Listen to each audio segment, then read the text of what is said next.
Well, it's a very warm welcome and thank you for joining us on this independent off-tube studio commentary. Our referee, Lewis Smith, is just about to get to the game underway. The players have taken the knee and Brentford take on Ipswich Town. The first time that these two sides have met in a top-flight encounter. In fairness, Brentford are mostly to blame for that, not being in the top flight for a very, very long time. But in any case, it's a big, big game for both sides. Brentford have had very difficult games away from home at the start of the season, but they've had winnable games at the Gtech, and they'll certainly look at this game as a potential three-pointer. Ipswich, on the other hand, have had some good performances, haven't quite been able to get that first win yet, and Kieran McKenna's side will be looking to try and get over that line this afternoon. It's myself, Paul Szczerbakowicz, and Eirik Stangnes taking you through the action. Eirik, it's Brentford against Ipswich on the pitch, and it's Brentford against Ipswich in the commentary box as well. Well, we could say that indeed, yes. So we'll try to stay calm. Ipswich with a lot of enforced changes, like no Sam Morsey and Hutchinson both ill, basically. So not two players I would have started, and Greaves injured. But Ipswich with a lack of quality in Ipswich squad, Premier League experience. The changes, like Jacob Greaves out, it's a really big miss. So it's the Leif Davis is the only player for Ipswich who actually played all the games, started every game for Ipswich. Well, I mean, that in a sense is good that they're getting some play, some rotation, getting some players into the side. Of course, you always want to have that bit of consistency as well. And certainly Morsey and Hutchinson will be a big miss for Ipswich in midfield. Interesting as well that leading scorer Delap is only on the bench this afternoon. But Ipswich now trying to get forward. It's their first attack. They're off down the right-hand side. Ogbene just checking his run, going back towards Clark. Here is Chidozie Ogbene again. Quick 1-2 there with Clark. Ogbene does get to the second ball. He's been tracked there by Lewis Potter, trying to find space for the cross. He does get a cross in, but it's a big deflection.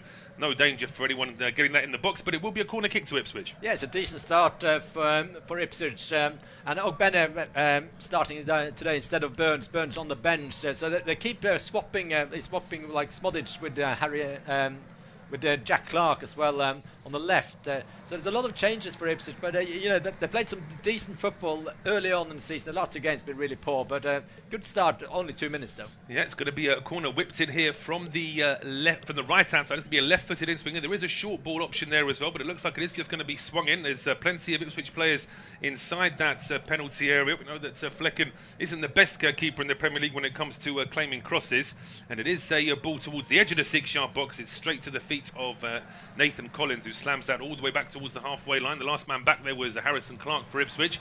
Goes back over towards the right-hand side. No options to get a ball in there first time. It's a quick 1-2 and potentially a chance there for Szmodics to get on the end of that one before it goes out for a goal. Just to remind you, it is Flekken in goal for Brentford. A back four of Vandenberg, Collins, Pinnock and Roslev. Nørgaard and Janelt are the two holder midfielders, with Damsgaard and Bumo and Lewis Potter as the attacking midfield three, playing behind Wisser, who comes back into the starting lineup for Brentford. Muric is in goal for Ipswich Town. Back four of Clark, O'Shea, Burgess and Davis. I'll break off from that because Brentford have been caught in possession. Ipswich breaking into the box, and Szmodics goes for. In fact, I thought Szmodics was going for goal. He actually plays the ball across the 6-yard box. No one in an Ipswich able to get on the end of that one, but the visitors still keep possession here down the left-hand side. Here is Leif Davis's ball towards the edge of there, flicked on by Hirst, but no one able to get on the end of that second ball, and eventually it's played back. So I'll just finish off. It is Ogbene, Chaplin and Szmodics as the attacking midfield three, Phillips and Kayuste just behind them, and Hirst is the front man for Ipswich this afternoon. Of course, interesting fact about Kayuste, he was very much a Brentford player who seemed to have passed the medical, and suddenly Brentford pulled out of the deal, and then 48 hours later he was an Ipswich player. Yeah, it's I remember following that. Basically, it's Ipswich Town had lost out on Kayuste, and then a couple of days later he was at Ipswich. He hasn't started too many games, so he starts in place of Sam Morsey. I think I'm pretty sure Morsey would have started today.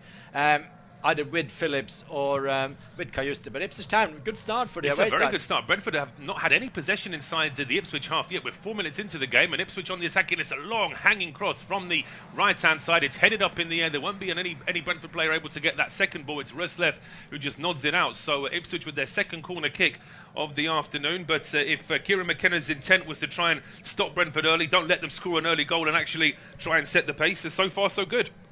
Yeah, they've been a very good start. 4.5 minutes only played, but it's all been Ipswich. Brentford's not had a single attack yet, and it's the second corner kick now for Ipswich Town. It will be an out swinging now from Davis from the left. Yes, good opportunity here to try and test this Brentford defence from the left-hand side this time. It's a ball towards the, pretty much heading towards goal. There was a Brentford defender, I think, that got there just before Flekken, and it's nodded out towards the edge of the box. The back heel from Calvin Phillips, trying to keep the move alive here for Ipswich down the left-hand side. Back to Leif Davis. Under a bit of pressure there, and the two former Leeds teammates there. For Ipswich now, of course, Davis and Phillips exchanging a quick pass. It's over towards the right-hand side now. A cross coming in. Pinnock doesn't get too much distance on the first cross, but then it's hooked clear by Wisser, and then Mbumo's chasing this one, and suddenly Brentford can try and go on the counter, although in fairness, Ipswich have plenty of players tracking back, and Mbumo now just quite happy to go back towards his own penalty. We're getting word of a potential goal at the Etihad, but there's not going to be any surprise to tell you that it's looking like a Man City goal in that game. We'll confirm that in just a second, but it was always going to be a long afternoon for Southampton, I think, today. I think I'm almost pretty sure that Southampton basically are preparing for the next game instead of actually risking anything in that game away at Man City.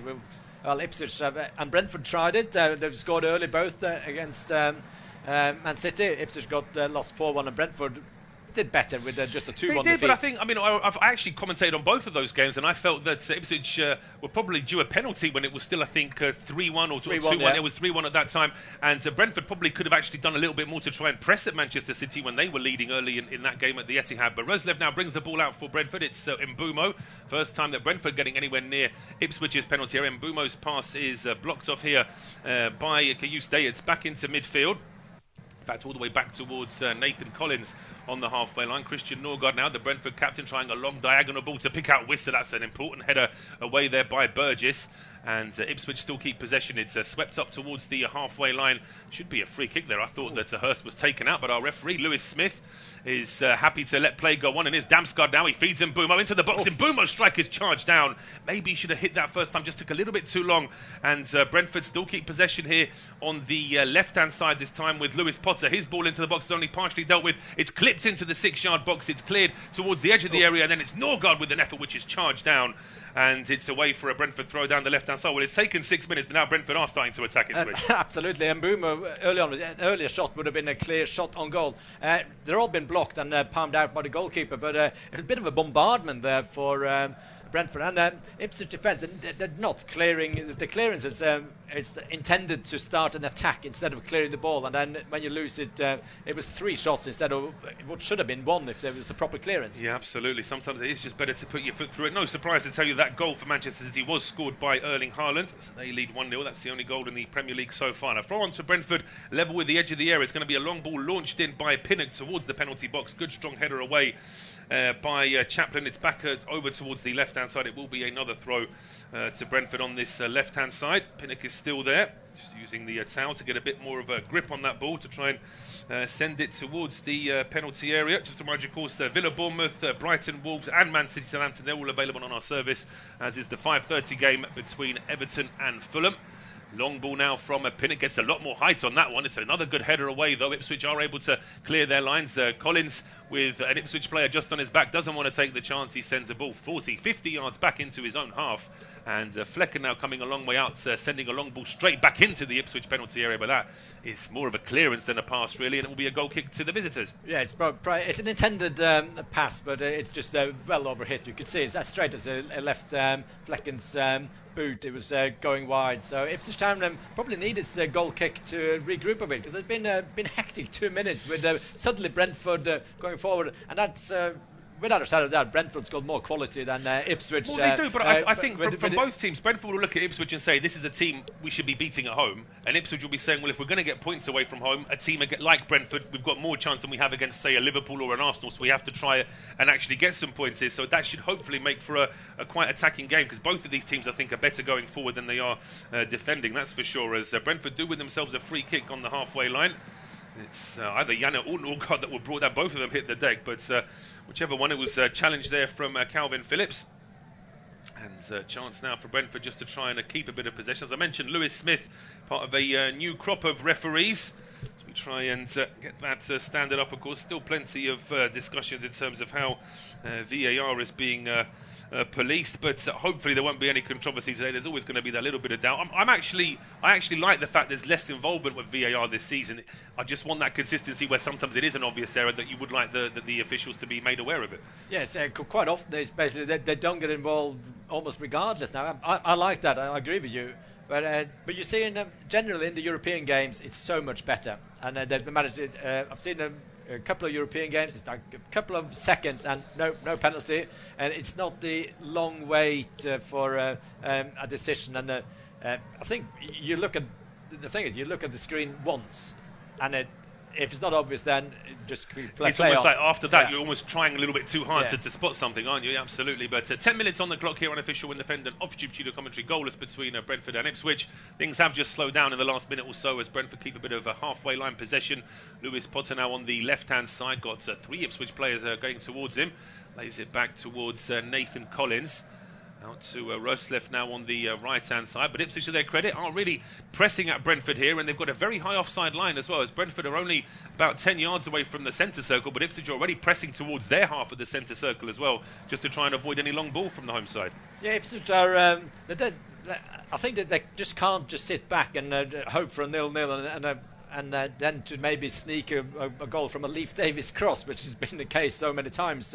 They just have to attack, and they are doing it now, and then maybe get hit on the break themselves. But at least I know the Ipswich fans want to see that instead of just sitting back.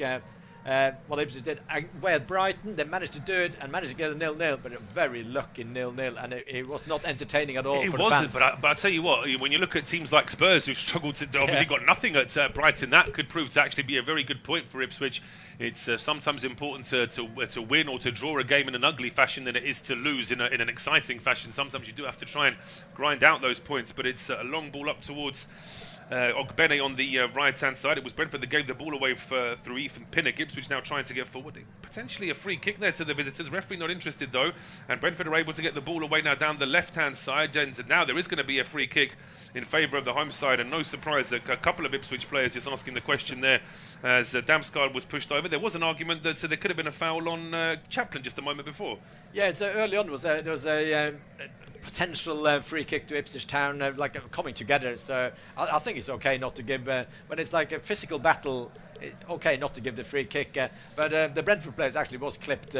His heels were clipped, so the free kick was quite clear. But the frustration was there from the Ipswich players. It is, yeah, because they are trying to keep the game flowing here. And again, Brentford are insisting on playing out from the back. There are 4 Ipswich players pressing at the edge of the area, and Brentford are still quite happy to flick the ball out from one side of the penalty area to the other. Eventually, it does get over towards the left, and there is a chance now for Damsgaard to bring the ball forward. He finds the run from Lewis Potter, and Lewis Potter now getting towards the edge of the area. There are 3 Brentford players in the box if he can find a cross. There's an overlap now, and there's going to be a cross coming in from Damsgaard. Good header up in the air there from O'Shea. Second ball now cleared back into midfield, and Brentford can try and start again with Janelt down the left-hand side. Trying an early ball. That's not a good ball, though. That's easily blocked off by Clark. It's almost a second chance there for Brentford, but eventually it is O'Shea that gets the ball away. And now a clearance towards Alvarez. It's actually gone a little bit on the angle there, so it is going to be a throw on to Brentford. Phillips there with a slightly askew cross. But of course, good opportunity now for Calvin Phillips to get a full season of Premier League football. Yeah, it's been a bit stop-start his career at West Ham. He's had a very poor game where he just was ball-watching, and it was Jared Bowen against him, but he managed to get a shot on where he should have just dived in to stop the cross. I think the whole West Ham club might be a bit of a jinx for Phillips, so he didn't have a very good time on loan there, did he? But, I mean, there's no doubt he's a very, very capable player, of course, and I think that his move to Man City might have come a little bit too soon. Didn't quite fit that mould that Guardiola initially thought he would be, and now he's in a little bit of a catch-22, but still, he's still a young player, and there's still plenty more to come from him, I think. Yeah, Calvin Phillips, he's a bit older than people think. I think he's 27 now, so but he's still got 7-8 years of playing at a top level, and he's done it for England.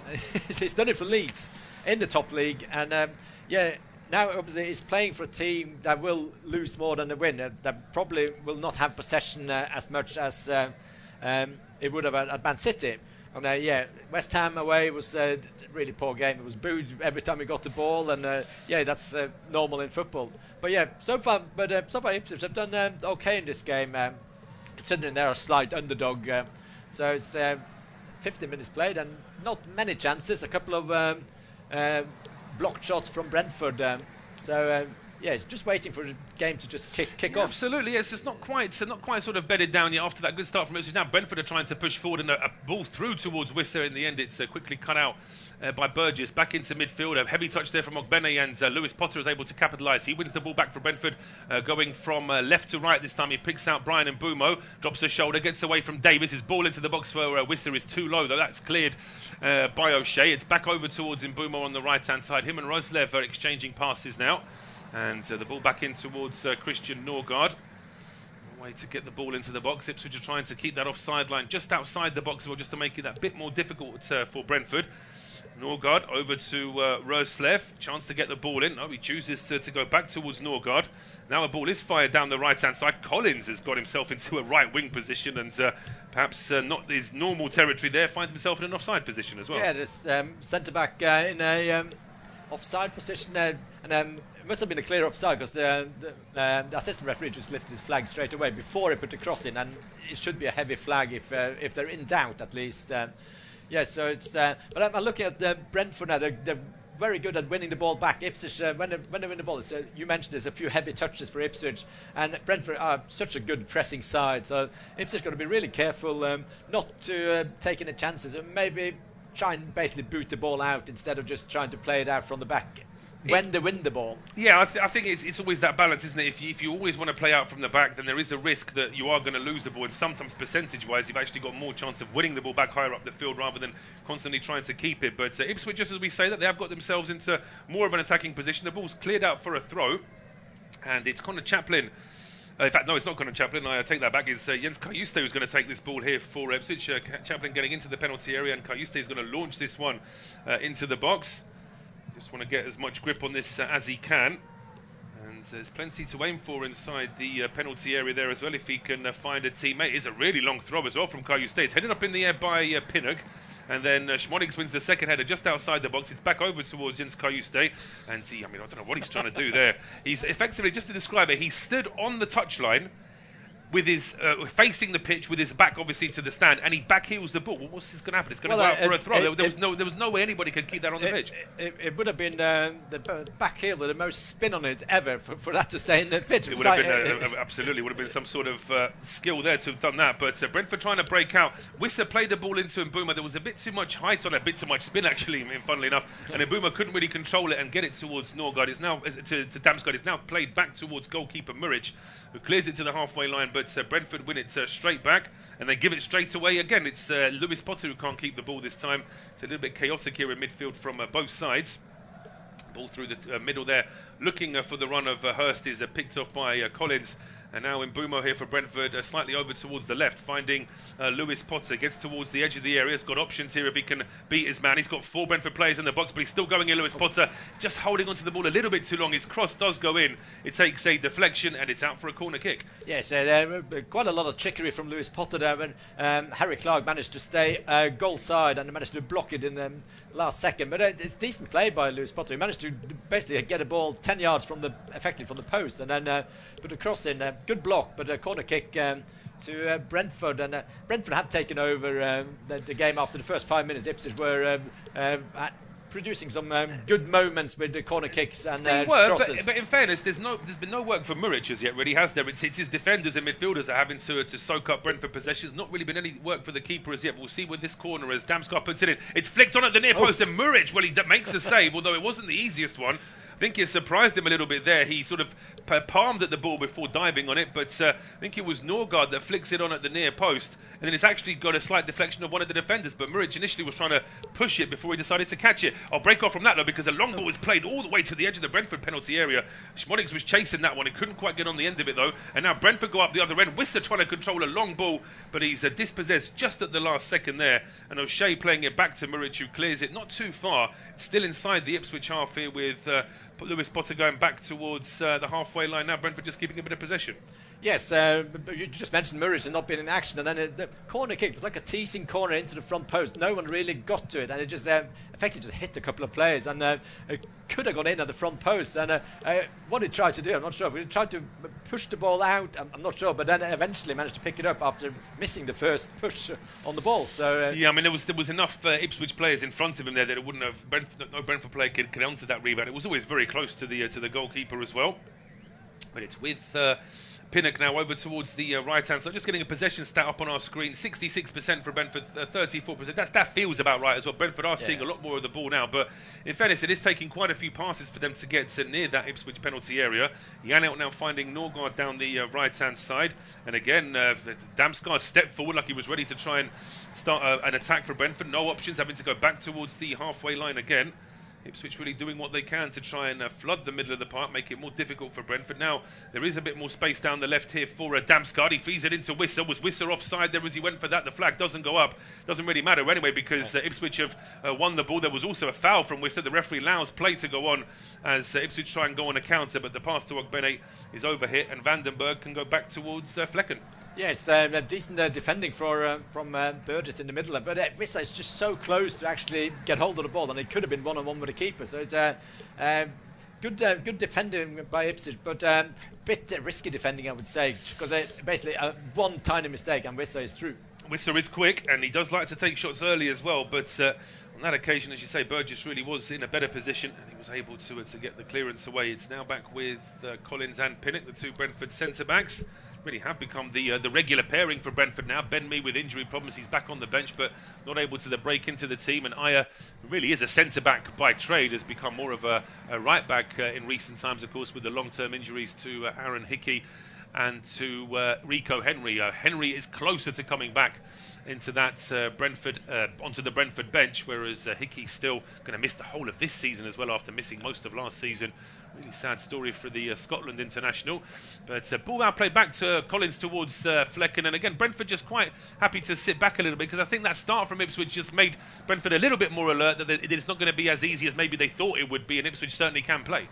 Yeah, and when Brentford got the ball now, Flekken's got the ball inside its own half. Ipswich, the press is not as high as it was earlier on, but there's three players surrounding almost the goalkeeper, just looking for a loose pass from Ipswich. There's quite a high press, and Flekken just trying to lure the Ipswich players a bit further forward before he passes out on the right-hand side. So it's a bit of like a chess game at the moment, just as Flekken was just waiting for Ipswich just to attack me. Yeah, well, there was a foul in the halfway line there from George Hirst. I thought the referee, the way he was sort of stopping Brentford from taking the free kick, I thought he wanted to give Hirst a yellow card. It was borderline. I mean, it's a trip, isn't it? So the referee would have been right to say that. But there's an issue here now for Ipswich. Their regular captain, Sam Morsey, is not on the field today. Now their stand-in captain is down, and he's got a bit of a problem there, Eirik. Yeah, I'm not sure. I didn't actually see what happened to Connor Chaplin there. He's also a player that's been very influential in League One and in the Championship. Not been featuring too much in the Premier League, so this is a rare start for Connor Chaplin. So it would be a really big blow for him if he had to leave the pitch now. So let's hope for Ipswich's sake that he can carry on. Yeah, well, Steve Cooper there is in the stands watching a potential future opposition, but whatever he's saying there to the chaps that sat next to him, it looks like Steve Cooper is doing a bit of a stand-up routine because he was having the people around him in stitches there.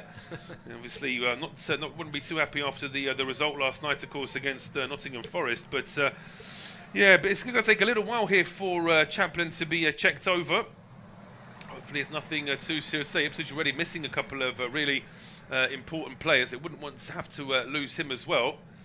So for the time being, both sets of players just using this as an opportunity just to come over to their respective dugouts, have a quick word with their respective managers. And the way he's walking off the field now, Chaplin, it looks like he's going to be okay. He'll be okay. Yeah, I think it was just a little bit of a knock. He needed to get a little bit of treatment off the physio, and he should be okay to play on. And just as we say that, we're over the halfway mark in this first half. It is 0-0 between Brentford and Ipswich, and it'll be Eirik to take us through to half-time. Thank you, Paul. Yeah, it's been a decent game so far, with Ipswich starting the better, and now Brentford on the ascendancy. It's only Brentford producing attacking moments. No real big chances yet for Brentford. Been half chances, and Brentford now start the game again. A ball out on the right-hand side towards Röslev, and he finds Collins in the midfield area. It's just attack against defence at the moment for Brentford with Pinnock. He plays it out wide towards Lewis Potter inside the penalty area. Tries to play it into the middle of the park. Now Janelt finds Nørgaard. Nørgaard with a shot. It's blocked. Fantastic block there by I think it was Szmodics did that block, and because of the block, the ball goes all the way back to Flekken. And Brentford shooting from 30 yards. It's a lot of players. It can it can hit if it hits the player and goes towards goal. It's a deflection, and it could fall to anyone. It can. I mean, I say it's not Brentford's first first thought to be shooting from such a long way out. But the trouble is that they aren't able to get into the penalty area as they like, because Ipswich are really covering things very well. But now a long ball all the way from the Brentford half forces a header there from Burgess, and this is going to be a throw on. And Boomer was trying to see if it was going to go out for a corner. It doesn't, but it will be a throw to Brentford right by the corner flag. Yeah, both teams with the same tactic with the throw-ins. So Pinnock now is the man by the corner flag, so he will throw this ball in towards the mixer and in towards the 6-yard box. It's flicked out by Ipswich and flicked back towards Pinnock on the right hand side, but the left boot puts the ball into a decent cross, and it's headed out again by Ipswich and out for another throw in to Pinnock. So not the best execution of those throw-ins and crosses, but now it's a short cross to Janelt. Janelt with another cross into the mixer, and it's headed out by Ipswich Town. One back just outside the penalty area now by Szmodics. Szmodics 20 yards out, and he's hesitating. It's a good play by Wisso. Just puts a real press on Szmodics, and Ipswich Town is playing it out from the back, but not convincingly. Eventually, it's a long ball up towards Hirst. It's a good ball on the right-hand side. Hirst towards the corner flag, just puts the ball back to Ogbene, 30 yards from the corner flag, and Ipswich just slowing things down. They're just walking pace. Ogbene, just no one wants to attack him, and he just wanders towards the edge of the penalty area. What's Ogbene going to do? He goes down the line and just puts it back, and now it's a cross into the mixer, and it's cleared away, and Ipswich Town win a corner kick. And it's almost the weirdest thing I said. Like, no one wanted to. It almost felt like it was in slow motion then, didn't it? Ogbene sort of got to the edge of the area. He wasn't sure what to do with it, but there was nobody closing him down. Eventually, he saw Clark coming in behind him, and Clark really did put a lot of pace on this cross as well. You felt that if Hirst was able to get his head to this, it was going to be a direct header, because it really was a good ball in there from Clark, but it's been headed out for a corner kick. First corner that Ipswich have had in quite a while. Yes, from the left. There's a short corner now from Davis, and he gets the ball back now into Phillips. Phillips tries to thread the ball into the penalty area. It's blocked by Nørgaard. Now Kajuste wins the ball back in midfield. Finds Harry Clark, who's inside the centre circle. He puts a long ball from left to right up towards Burgess. Burgess headed the ball in towards Flekken.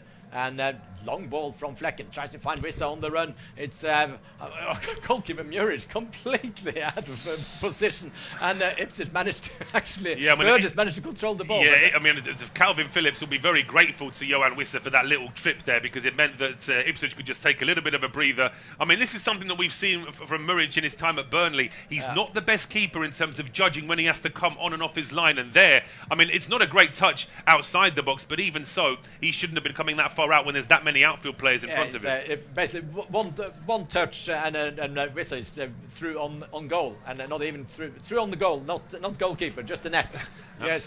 So that's Muric has been very stop-start. Now ball up towards Hirst. Hirst into the middle of the park to Szmodics. Szmodics with a shot into the back of the net, and Ipswich Town take the lead.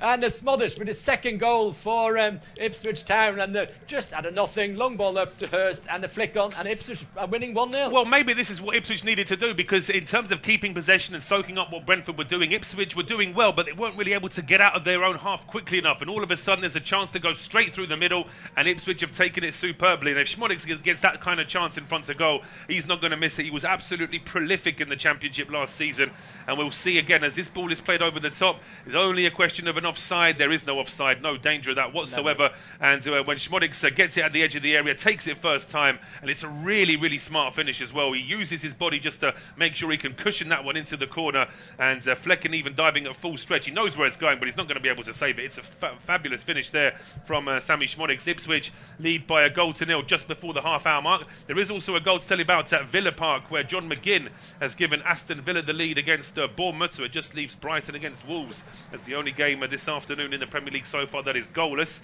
But credit to Ipswich, they weathered you can't say that Brentford have been dominant in terms of attack, but they've had a lot more of the ball in the last 15 minutes.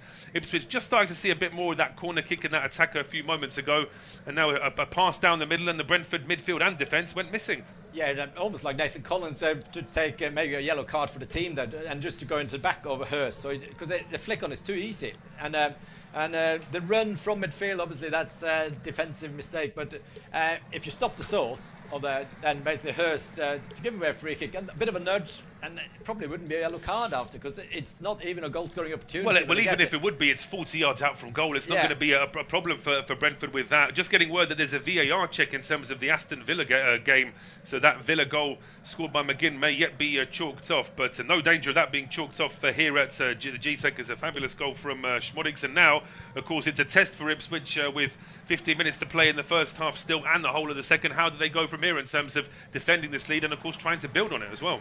Yeah, Ipswich Town have been taking the lead a couple of times against Villa early on and obviously against Man City, but so far it's 1-0 in this game, and obviously we're really pleased. And Kieran McKenna will be looking at the selection of Hirst. That's exactly what he wanted him for. He's a strong, he's not a goal-scoring striker, but he's a strong player, hold-up play, fantastic play. It's obviously way too easy for just one long ball and a flick, and you're one-on-one with a keeper. It shouldn't happen in the Premier League, but it does happen every game in the Premier League. Now it's a long ball up towards Ipswich again, in towards Chaplin. Chaplin tries to play it into Hirst. Hirst in a good position, short angle, puts the ball into the back of the net, and Ipswich take the lead 2-0. And Ipswich are in dreamland. Chaplin just put the ball into Hirst, and it just dinks it over the goalkeeper. And Brentford 0, Ipswich 2. Well, it's calamitous from Brentford in terms of their defending here. It's all far too easy from Ipswich's point of view. They're taking advantage of some real gaps in that Brentford back line. And just looks of sort of confusion and frustration there from those Brentford defenders. But they need to sort of wake up here, because Ipswich are playing very well in terms of how they're getting this ball through, but there's nothing here that Brentford can't deal with. We'll see as this ball is played up. There's a bit of a slip there from Pinnock. That's what starts the move, really. That's what allows Ipswich to keep possession. But then there's absolutely no communication here from Brentford. Nobody is looking at the man who actually gets the pass in the end. There was easy to try and play an offside there, which they didn't. It was easy to try and track George Hirst, which they didn't do. And when the ball finally gets through to him, well, he's not going to miss that opportunity. And he actually clips it very nicely over Flekken and into the corner. It's a really good goal from Hirst, and Ipswich are 2-0 up now on 32 minutes. Yeah, just looking at Pinnock, he slipped early on for the ball up there, but then after his slip, he just stood there, and he was the one the closest to Hirst. He was, he should have been following him, absolutely. Yeah, so it's a bit of hesitation, and it probably thought, we're going to win the ball back, maybe we're going to go in an attack. So it's sloppy play by Brentford, and we've got a game on now, because Brentford were the favourites in this match. But now Ipswich, for the first time this season, have something really, really to protect. And I'm not counting the goals. Ipswich had the lead at Man City. There was nothing to protect. I think everyone knew there would be. That's a different matter. But 1-0 up away from home is a tough situation. But they're now 2-0 up. It really does give them something to try and build on here, Ipswich. And in the meantime, there's a bit of a problem here. It looks like Ogbenne's in a bit of trouble. Yeah, Ogbenne's down injured. So if he goes out, it will be Wes Burns coming on for him. It's not been that involved today, Ogbenne, on the right-hand side. So he had a decent spell for Luton in the Premier League last season. It was one of many signings for Ipswich that actually are they proper Premier League players? Are they just good Championship players? And Ogbenne played for Luton, a relegated team, had some good games. And the same with Szmodics, obviously scored today. Chaplin with an assist. They're both good Championship players. Hirst, Championship player last season. So whether they are able to take the step up. The reason why I'm not talking about the game, because it's you're absolutely right. I mean, Ogbenne's still being checked over, but just getting a replay of both of those goals, and certainly from Thomas Frank's point of view, what Pinnock is doing there, he doesn't go for the first ball because he slips, then he never pays any attention to where George Hirst is, and then when Hirst gets the ball, it's a lovely finish, but the mistakes from Brentford were stacking up even before the ball even reached him. Yeah, basically it's terrible defending by Brentford. It's almost like Brentford. It's like when they are obviously big favourites to win this game before the game starts, and is it something in just the back of the Brentford players' head? Maybe just that being 99% instead of 100%. Well, I think it's Brentford are always good value for conceding a goal. They've never really been a solid defensive outfit under Thomas Frank. They've obviously had good defensive games and clean sheets and excellent performances from their keepers and defenders, but actually when you look at the Thomas Frank style, it's not built for sort of watertight defending. They do concede a few goals, and interesting actually that Ogbene seems to have got his injury in that build-up to Brentford, to Ipswich's second goal, and it looks like a really serious one. It's when he gets tangled with Pinnock. He's now going off the pitch on a stretcher with loads of an emergency sort of cast and sort of casing around that left leg. So there may be a knee injury there that they were suspecting, but of course Eirik gets it absolutely right. Ogbene is off and Wes Burns is on.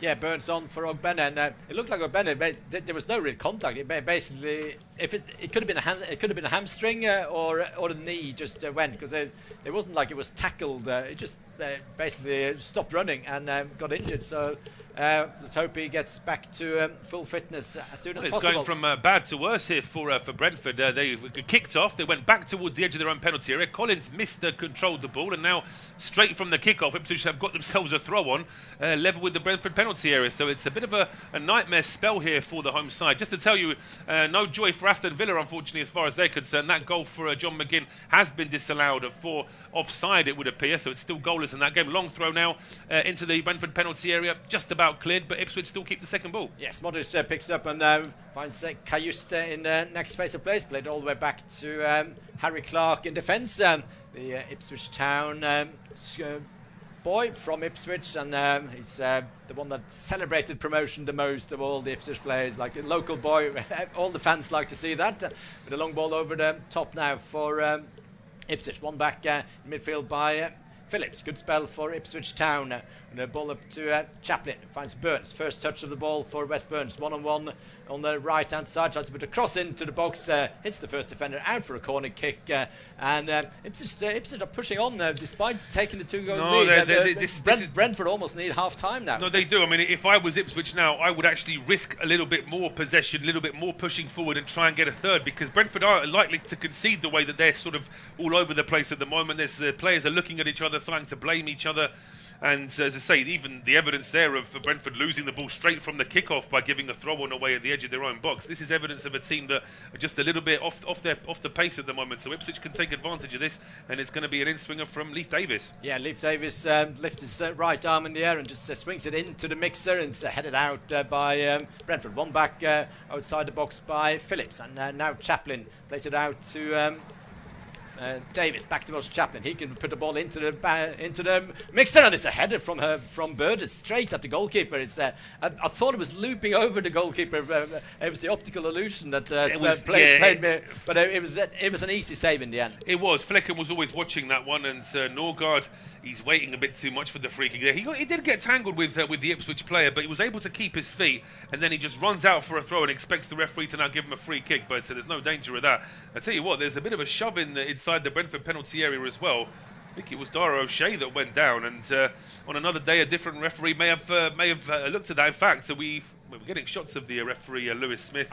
I thought for a second that there might be a VAR check, but I don't think there is. I think they've stopped doing VAR checks for basically normal defending and normal attacking with a bit of pushing and shoving. So it's but it's a throw-in for Ipswich on the left-hand side. So Ipswich Town still in the ascendancy. So Cajuste will throw this in towards the mixer and try to find Hirst. Maybe ball lands into the 6-yard box, and who's going to find the second ball? And it's Leif Davis with his right boot who puts the ball way off target. But it's a throw-in that actually no one attacks, and it actually managed to drop inside the 6-yard box. It did, yeah. I mean, it would have been a real collector's item, that Leif Davis scoring with his right foot from outside the penalty area. That really would have been something. But Flekken taking this goal kick quickly and immediately putting his side under pressure. There's got to be a chance for Szmodics for 3, and it's deflected and cleared. I mean, goodness me, that really is probably the best chance that Ipswich have had to score in this game, and Brentford somehow survived, but Ipswich still have the ball on the left. Yeah, Davies on the left-hand side, plays it into Hirst. Hirst just outside the penalty area, managed to find Cajuste. Now Davies on the left-hand side. Goes infield and back heels it to Kajust. Kajust plays the ball into the mixer again. Is headed out by Brentford and out for another throw-in to Ipswich Town on the right-hand side. Brentford are basically all over the place. And they are. Flekken with a fantastic save, but I've always put the goalkeepers at fault. He shouldn't pass it. No, he shouldn't. I mean, one of Brentford's most famous wins in their Premier League era was that 4-0 when they hammered Manchester United here at the Gtech. And of course, one of the goals that Brentford scored was exactly that, when De Gea gave the ball away to Eriksson, and then Brentford pressed. And this is now somebody doing exactly the same to Brentford. It just shows that when a team is a little bit off key, that you can straight away try and take advantage. But Flekken has the view of the entire pitch. He can see where Szmodics is. He shouldn't be playing that ball. Here comes the long throw now for Ipswich. Into the box, and it's flicked on down. It's a shooting opportunity from Davies. Oh, it's just wide, and it's a fantastic shooting opportunity. The position is just perfect, but he just sliced the ball out. A good strike in the end from Leif Davies, is it? As the ball is played to the edge of the area, it sits up nicely for him, and he does put his laces through it, but he's always slightly off balance and drags that one wide. But 5 minutes to go until half-time. There will be a bit of injury time, of course, at the end of this half as well. But overall, Kieran McKenna, not giving it away, of course, with his demeanour, but he must be very pleased with how this game's going so far. Yeah, especially after the 1-0 scoreline, because then you expect Brentford maybe to push on more, because and then Ipswich dominated after they scored the first goal and scored a second. And Ipswich now are winning the 50-50s in midfield, but now it's a chance from Brentford on the right-hand side. Mbumo just outside the penalty area, just gets tackled and finds Rustlev in the middle. Now Pinnock picks up the ball. A bit of breathing space for Brentford. We place it out on the right-hand side again. Wins the throw in about 30 yards away from the corner flag. Rustlev just throws it back to Collins, back towards Rustlev in the on the right-hand side, and now into Pinnock. Pinnock a bit under pressure from Chaplin. Plays it out on the left-hand side now to Vandenberg, and Vandenberg now finds Rustlev on the far and on the other side, and it's Brentford just passing it on the.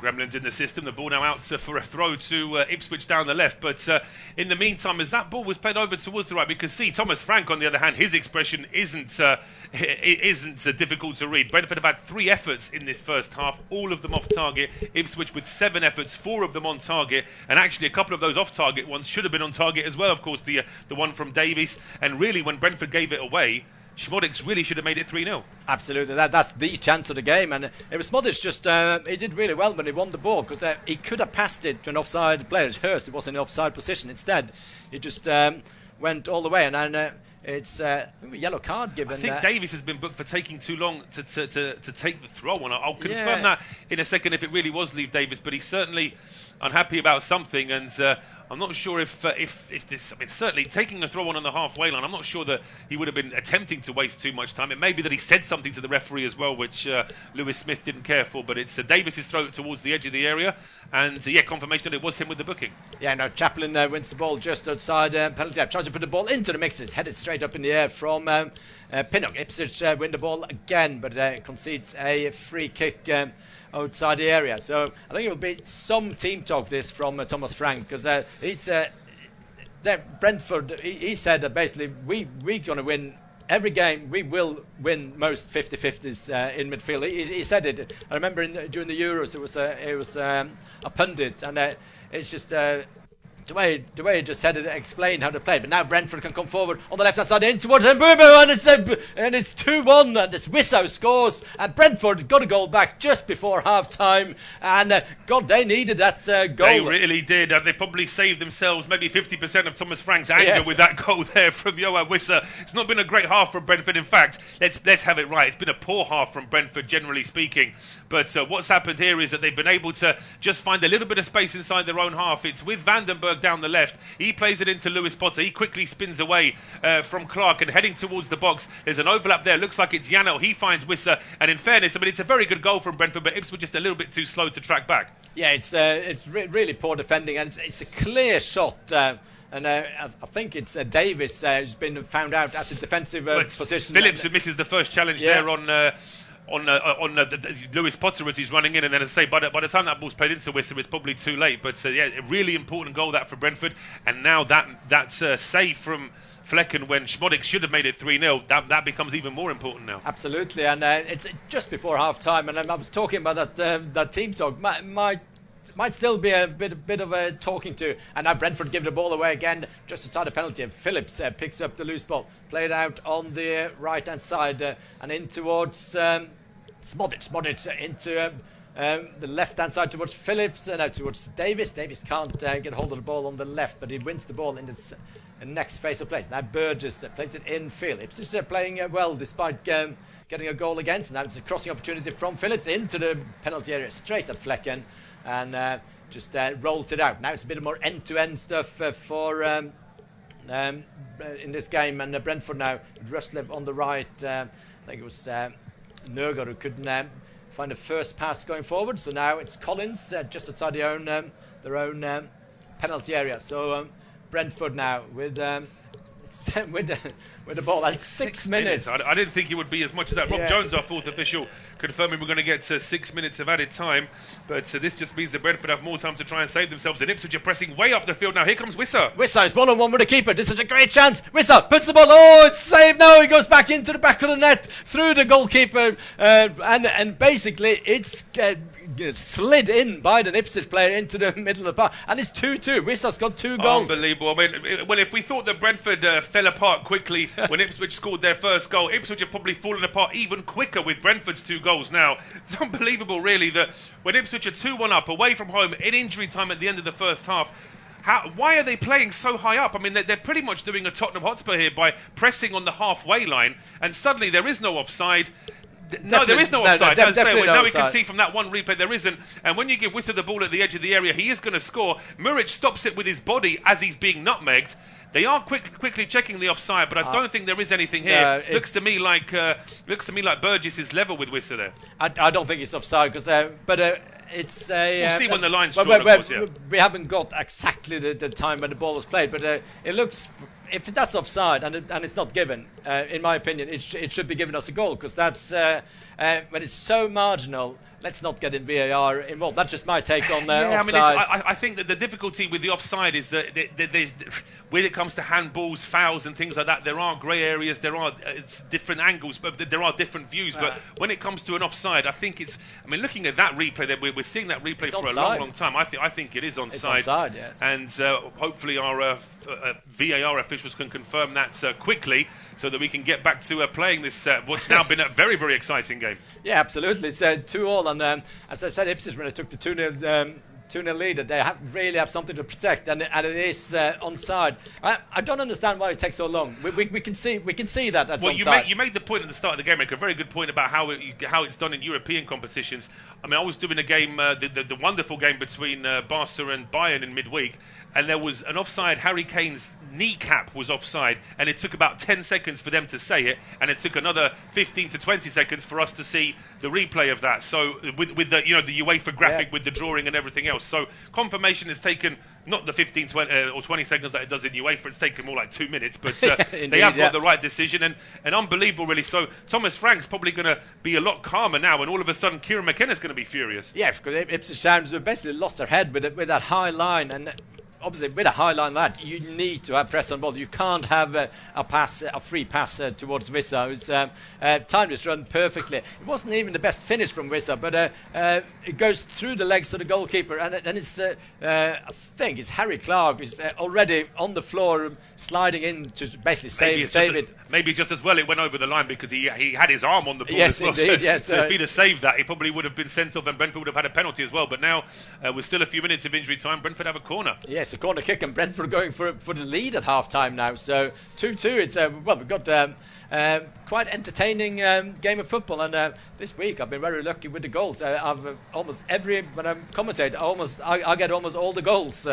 I did the Real game this week as well, so I've had quite a fair few goals this week. But now this corner kick to Brentford's going to be in swinger from Mikael Damsgaard. Into the mixer, it's headed out by Clark, and now one back by Brentford just lofted into the area, headed out by Hirst in the next phase of play. So it's 49 minutes on the clock. Probably be another minute to the 6 added on minutes added on. So it's still time for both teams to produce something. It's Brentford in attack at the moment, and it will be Pinnock now with a long throw on the left-hand side. So he just managed to get some probably a better grip on the ball. There's a towel there for him to dry the ball, and Pinnock. Sometimes he just take the short throw to him, but this time it will be a long one into the mix there. It's headed towards goal and it's cleared almost on the line there. It's not the best defender, but Mbeumo wins the ball on the right-hand side after a rather poor clearance. Yeah, I think it was Vandenberg that flicked on and it almost got through to Lewis Potter. Second ball going into the box. That's a really good header away. I think it was Chaplin with the ball this time.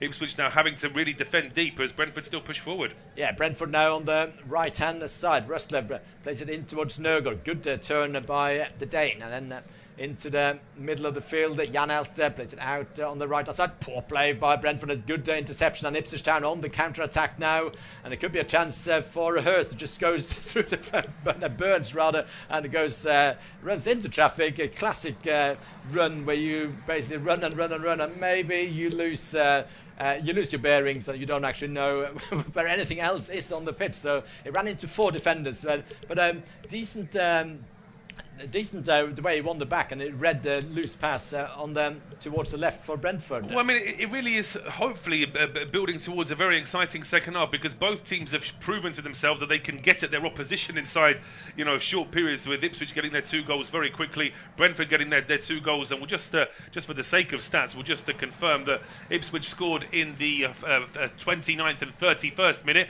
Brentford scored in the 44th and 46th minutes, so 2 goals between both 2 minutes between both goals for each side.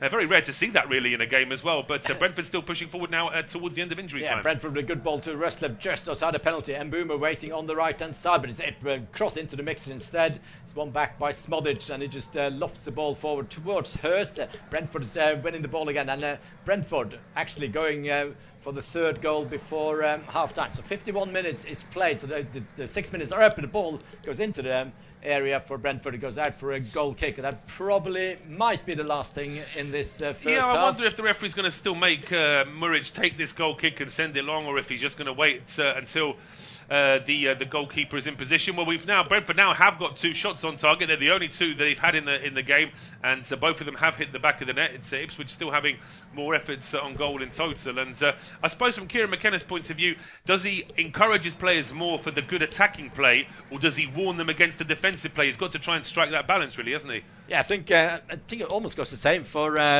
Thomas Frank, because it's been a game where just the goals have come very easy for both sides, and Visser's goals has been free, 1-on-1 with the keeper, no real pressure on him, and the first goal with the ball into him, it was just a side pass into the back of the net. So it was good play, but it was all the goals have been quite free, the goal scorer going towards goal. And Brentford now with the ball in the middle of the park managed to play it out to Rustlev on the right hand side, and Brentford now with the ball out towards Mbeumo. He's offside, and we played 7.5 minutes added on time in this first half. Surely be it for this first half. I'm just looking at our referee still wanting the game to continue for the time being. I'm not really sure why. I mean, even with that VAR check for the second Brentford goal, I think we've had enough injury time now in this first half. Yes, it's basically approaching the 8th minute with now long ball from Muric up the pitch.